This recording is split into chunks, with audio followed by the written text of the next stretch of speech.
Hello everyone, this is author, motivational speaker, and dating coach Matthew C. Horne, and I'm bringing you a video tonight titled, Reinvigorating Your Attraction to Your Man Through Taking a Realistic Look at the Streets. I got one for you tonight. But before we go any further, always know my videos in the dating space, they're inspired by my books, How to Be Appealing to Successful Black Men for Black Women, in addition to How to Get Beautiful Women and Everything Else You Want from Life. They're both available on my website, www.matthewchorne.com. Get your copies. Don't forget to like, comment, share, and subscribe, and to continue to push me with the algorithm so I can continue to bring you these elevated messages. But ladies, here's another video for you. I've been slacking. I know I made this channel maybe, 2 or 3 months ago, and I haven't really put much material on here, but I'm going to be more consistent now. And this message was on my heart, and I'm going to share it. Reinvigorating your attraction to your man through taking a realistic look at the streets. And this video came about because I've been making an observation. I would say in the last year or so, I've been making an observation of women who are about maybe 35 to maybe mid 40s who are making life advancements. Okay, they may have gotten a degree, they may have gotten a better paying job, they may have reinvented themselves as a businesswoman and begin to erase how they moved in the past and begin to get into spaces that have better and more elevated outcomes from life. All of these women fit within the same scope. You know, they think that they've advanced beyond the man that got on one knee and gave this woman his last name. They think that they are better than him now. They've advanced. As Tia Mowry say, they've graduated. And I'm seeing the trend is to leave good men. And I'm talking about men who haven't been abusive, men who've been supportive, giving these women beautiful children, have been present fathers, have been supportive members of the household, and predictably would come home every night. Like they weren't out moving around on their wives. These were good men. And these women would express, these women that I came across, whether it's coaching or whether meeting women in person, they would express that they left men who did nothing wrong. The men just lost appeal to them because all of a sudden these women wanted more from life and the men didn't want it. And you know, both parties deserve to have an element of individuality. Everyone doesn't have to see the world the same exact way. And that's where the intersection of love comes, is that two people can grow, they can evolve, and there's still an element of love that anchors a respect that is not abandoned. That's how two people can grow and remain together. But the trend I've observed are these women who think they're better than their husbands, and they divorce them. And they think that they're going to go out here and meet the upgrade. So they feverishly run back to the streets. You know, they graduate, like Tia Mowry, you know, from Corey Hardrick. They graduate from the marriage. They run back to the streets, and they're in search of the replacement, the upgrade, from the man that loved them, that did nothing wrong, that was a presence in their life for a prolonged period of time. They're looking for the upgrade because they're better than him now, because they made some life advancements. And what the streets greet them with, because these women, the women I've observed, their movements are calculated. So they'll go to the places where the upgrade, the representation of the upgrade man congregates. They'll begin to, you know, maybe go to more networking events or higher end lounges and clubs, or you know, places where businessmen gather. And so they're very calculated in terms of their movements, and they hit the streets full force. And they do find these men. They do find the upgrades, you know, the more attractive, the more successful man that they believe that they deserve now, since they've made some life advancements. They find these men. But a lot of things happen when they find these men, and I want to talk about that. So when they find these men, they're finding that they can meet these men, you know, but it's nothing more than a sexual encounter, then those men are typically gone, because it's some things that these women didn't factor in before they left their husbands. And so they go to where the collection of the attractive upgrade man is, but that upgrade is giving her hard dicking goodbyes. So she leaves, she goes from having a loving, predictable, steady husband, good father to her kids, to essentially getting a continuum of more attractive men, but they don't love her the way that her husband loved her. They don't cherish her. They don't revere her the way that the husband revered her. And these men, I mean, she may have upgraded her own looks in anticipation of her being back in the dating field. And so she might come out, looking good, but yet and still, the upgrade man, he has a reality that your husband didn't have, since he's an upgrade from him. So you're not a natural fit for the man that you left your husband for. You're not a fit for the fantasy man or the upgrade man, because it's some things that you didn't factor in. You didn't factor in that you're significantly older than when you met your husband and when you left him. And more than likely, you're coming out of the marriage with children.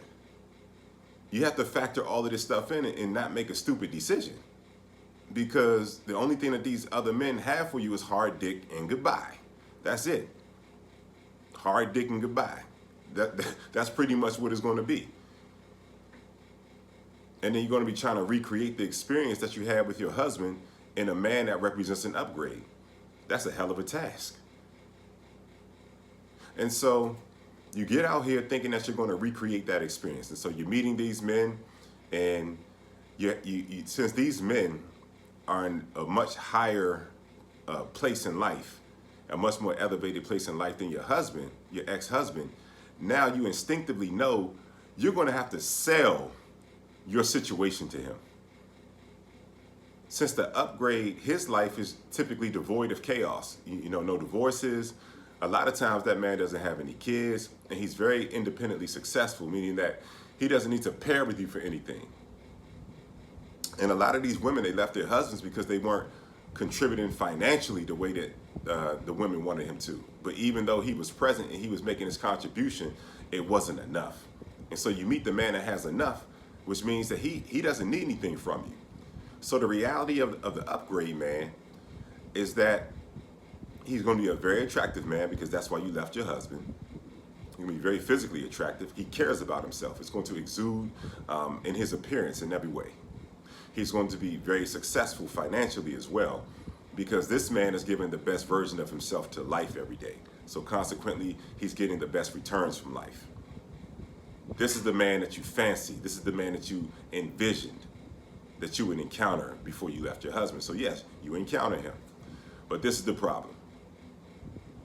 You have a situation that you have to sell to him, and this man is at the absolute top of the food chain. So you have to sell your situation to him, because you have to sell your situation to him. Think about that. It's not like you're in the prime of your life and you can just show up in a man's life and be respectful. Don't switch up on him over time. That young woman in her prime, she just presents herself to men. As long as she's not a headache, then she's not going to make it past 28 years old without the kind of man that you want now proposing to her. That's how the game works. That man is going to get the most young, gorgeous thing walking, because he doesn't have any residue of bad relationships. He's made good life decisions, and consequently, he has a vision and purpose for his life, and he's not complacent. So he's a recognizable, successful, attractive man who cares about himself. He's going to attract the most young and gorgeous women there are. That's the reality of him. And so, and you know this, once you get out here, and you know it before you get out here. That's why it's a very dangerous play to leave a man who you've engaged in matrimony with, who hasn't done anything egregious to you, hasn't betrayed you, has been nothing but loving and caring and present to you. It's a dangerous play to make. And so you get out here, and now this man is at the top of the food chain. And you envision that you will be able to pair yourself with him. And so you get out here, and you have to sell your situation. You have to sell the kid or the multiple kids that you have. You have to sell it. Oh, we co-parent well, and we, we don't have any conflict, and we just split, and all that kind of stuff, and things are good, and we share them, we have custody, joint custody, like whatever the fucking situation is, like you have to sell it. And a situation that has to be sold is not an optimal situation. So you're more than likely not going to have the level of appeal that you need to have to the higher quality man in order to remain in his space in a romantic capacity where your feelings are going to grow and elevate from one another. That's what you envision, but that's typically not the reality when you leave a quality man and go back to the streets. The only way that you don't have to sell your situation is that you're meeting a man of the same caliber of man that you left or lower.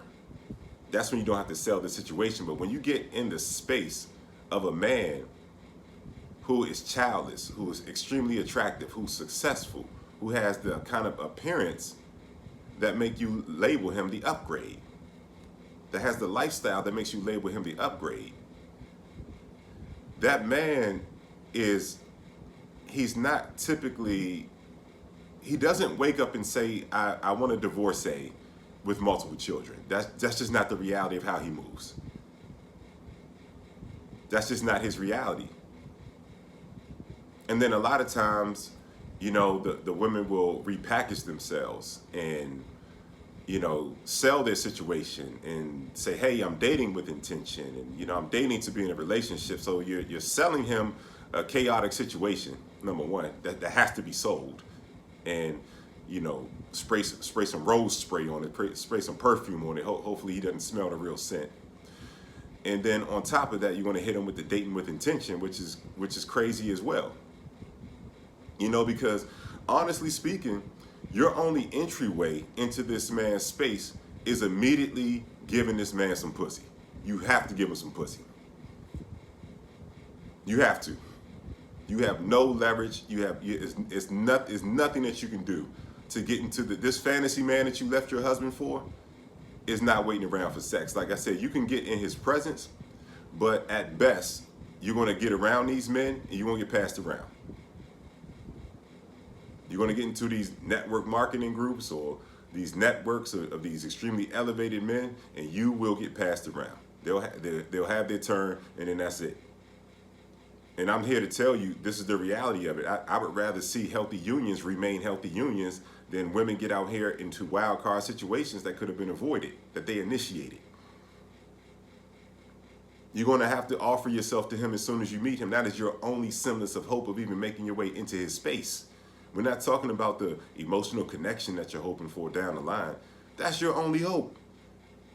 That man has women 10 years younger than you, 12, 15 years younger than you, women half your age, offering themselves to him. If he's preserved himself and he's extended his prime, and he's made good decisions, and he doesn't have the residue of bad decisions with low quality women in his life, and he's successful and attractive on top of all of that, he's still getting the youngest and the freshest and the best of the best. And not women that are with him on no sugar daddy shit. These women are actually attracted to him physically, and they're attracted with what he's done with his life because he represents security.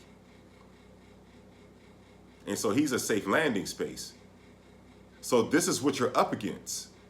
This is what you're up against. And I don't want you to be in this position, because all of these 35 and to mid 40s women who left their good husbands, every last one of them that I've encountered, whether it's coaching, whether I meet them on a dating app, whether I meet them, out at different business events, once I have conversations with them, they're all out here. They thought they were going to upgrade, and they're all out here getting hard dick and goodbyes from the type of man that they envision that they could recreate the experience that they had with their husband. It doesn't work that way. Very few times do women recover and elevate. After you've been married, you got a little bit older, you have children, and you get out. Even if you don't have children, you still got older. And you have to understand that the men at the top of the food chain, the number one thing that they're going to value is youth and beauty. And you can't change what the man values. He values what he values. So it doesn't make sense to leave something that sees you the way that another man will never see you again. It just doesn't make any sense. You have to reinvigorate your attraction to your man through having a real observation of the street, by taking a realistic look at the streets. You can look around at the single women out here. If you're in that space of contemplating leaving your good husband because you've upgraded your life and you're better than him, look around you. Look at all the social media where women are complaining, oh, guys don't approach us anymore. We're all the successful men. Chivalry's dead. Like, these women out here suffering because these men are choosing peace over the chaos. These men are not bending over backwards to get a piece of pussy anymore. Like, times have changed. So it makes sense for you to take a harder, more prolonged look at your husband and observe the good qualities that he has, instead of observing the qualities that you wish you had in another man. You have to take a prolonged, hard look at your husband. And you have to develop a new, renewed appreciation for him. And that's going to reinvigorate your attraction to him. Because I'm telling you what's waiting on you on the other side of those divorce papers. That connection, you're not going to be able to recreate it. And Tia Mowry is the poster child. She stepped back out there at 40 plus. And you all know who Tia Mowry is. And if you don't, she's a famous actress. Not as famous as she once was, but famous enough. Okay, everybody still knows who she is. And she's not necessarily getting the acting roles anymore, but she's preserving her fame through social media and different mediums like that. She's on the decline, man. Call it what it is. And she left her husband, not too long ago. We would say maybe 3 or 4 years ago. And her husband was a very celebrated Hollywood actor. He wasn't a slouch. I mean, this man was her first love. This man loved her, didn't beat her, didn't cheat on her, none of that stuff. Went out there and produced financially. And she just woke up one day and realized that, hey, I haven't lived enough life. I have some more life I need to live. Sorry, Corey, I graduated. We made these kids. I mean, that's exactly how she sold it to the public, because you have to sell it.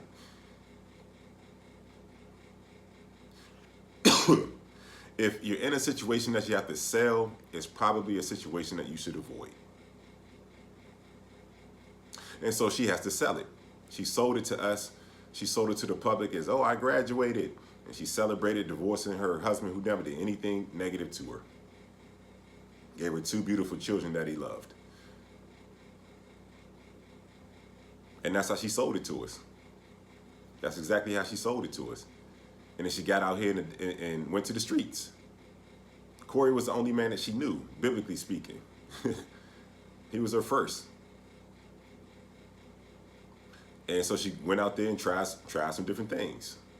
And then she came back to report her findings. Oh, chivalry's dead. Oh, the love of my life, there was courting involved. There was this. These men, they don't court. You have to chase them. And, she's complaining. She's always complaining about the reality of the dating pool. She's on talk shows, and the host is asking her, yeah, so how's dating? How's the dating feel? How's dating life? She says, oh man, I probably need a drink for that one. And believe me, she's meeting men that she's attracted to, that she wishes that she could recreate that connection that she had with her ex-husband, Corey Hardrick. But what are they giving her? Hard dick and goodbyes. And that's why she's still single. Because she says, oh, there was courting involved. She's essentially saying, I've been unable to replicate the connection that I had with the man that I was the love of his life, the mother of his children. I've been unable to replicate that level of connection. And she's still out here. And she tried to sell it like, oh, all these celebrities are in my DMs, and, selling it again. Selling it. Once you have to sell it, it's a falsehood. Anything that you really have to sell is no substance with it or behind it. And that's what she's doing. Every day she's selling it. And Corey Hardrick is as quiet as he can be. And he let the world know, all he said is, I'm single. Like, don't think I'm getting back with her or any of that stuff. And Corey Hardrick talked about how he had to mourn the expectation of him being with Tia Mowry for the rest of his life. He had to mourn the new dynamic of the relationship that he has with his kids. He said he cried himself to sleep for years. He seriously had to move past and purge the expectations that were abruptly taken from him when Tia Mowry blindsided him. But guess what? He was blessed right after it happened. Tyler Perry offered him, I believe it was 35 to 45 million. Then he was in a movie with Megan Good, Divorced in Black. That was the #1 movie in the country. So he had a glow up. Tia Mowry has fallen off. Corey Hardrick has had more success than he's ever had in his life. Because energetically, she didn't see the best in him. And when you're in close proximity to someone who doesn't see the best in you, the best cannot find its way to you. And so you don't want to be in a position where you had a good man and now you know of him. Tia Mowry knows of him. I don't care if they have joint custody. I don't care if they live next door to each other. Corey Hardrick has an entirely different life. That man's comments are full of women throwing themselves at him. Women half of Tia Mowry's age. That man could cover his eyes and point his finger and get any woman he wants. Any age you want, any look, any ethnicity. That man is on fire right now. And Tia Mowry's out here struggling. But that's a situation that she created. And the point of me making this video, you don't have to engage in this situation if you don't create it. And so she knows of Corey Hardrick. The familiarity that she had with him is burned forever. He can never trust her because she devastated him. And once a good man is gone, he's gone. He'll try everything in his power to help you to not make the mistake of upending a life that could be something magical into the end. That man is not going to try to convince you of who he is. He's just going to, try to convince you not to upend a good situation. But once he gives up, and once he sees that he doesn't have any appeal to you anymore, he's going to choose himself. He's going to face that pain. And then once you see him again, that love that you saw in his eyes is going to be gone. You're going to look like just another woman to him. I've been there. And it doesn't have to be that way, because you're going to look like just another woman to him, and you're going to look like just another woman to all of these upgrade men that you meet after him. And they're not going to give a fuck about you. So consider that. If you're playing around with that thought of you've made some life advancements and you're better than your husband and there's better for you out there and that man has done nothing to you, you need to reinvigorate your attraction to your man by taking a hard look at the streets, taking a realistic look at the streets. There's nothing waiting for you out here in the streets. That man did nothing wrong to you. He's been a loving presence. He's been supportive. You better take a hard look at that man. You better see his qualities, because I promise you, those good men typically recover. Those good men typically recover. Every quality that you overlooked, I promise you, there's going to be a woman so beautiful, and you're going to be so angry when you see her, and that's going to be the woman that celebrates every quality that you overlook. Don't make the mistake. Take a second look at your husband. Get some counseling, talk to some elders, whatever you need to do. Because, like I said, once a good man is gone, he's gone. It'll never be the same. And he knows that. And once he mourns the pain of your loss, that's a new man that's recognizable to the woman that appreciates every quality that you overlook. This has been Matthew C. Horne, author, motivational speaker, and dating coach. This brings you a video talking about reinvigorating your attraction to your man through taking a realistic look at the streets. It's brought to you by my books, how to be appealing to successful black men for black women, in addition to how to get beautiful women and everything else you want from life. They're both available on my website, www.matthewchorne.com. Get your copies. Don't forget to like, comment, share, and subscribe, and to continue to help me to get pushed up the algorithm so I can continue to bring you these elevated messages. In addition to that, if you are in need of coaching, if my voice resonates with you, and you have some impediments or some challenges that you are unable to overcome in the dating space, and my voice resonates with you, then I am your dating coach. I want you to email me at matt@matthewchorne.com. Leave coaching in the subject matter of the email. Leave your name, your phone number, and whatever issue that you're facing in the dating space in the body of the email. Then I'll do an assessment and email you right back. I'm very accessible. And if my message has been of value to you, if your thought process have been elevated as a result of encountering my message, then I want you to make a donation to my PayPal and my Cash App information that's in my video description. And I never take a donation for granted, and it keeps me in position to allow me to bring you these elevated messages. And I think that's about it. Yeah, that's essentially it. If you ever have some topics that you want to make videos on, you can email me. This channel is relatively new, so I'm open to take on some new topics and things like that. My email will be in the video description. But other than that, I hope you enjoyed the message, and I'll be back with you very soon with some more content.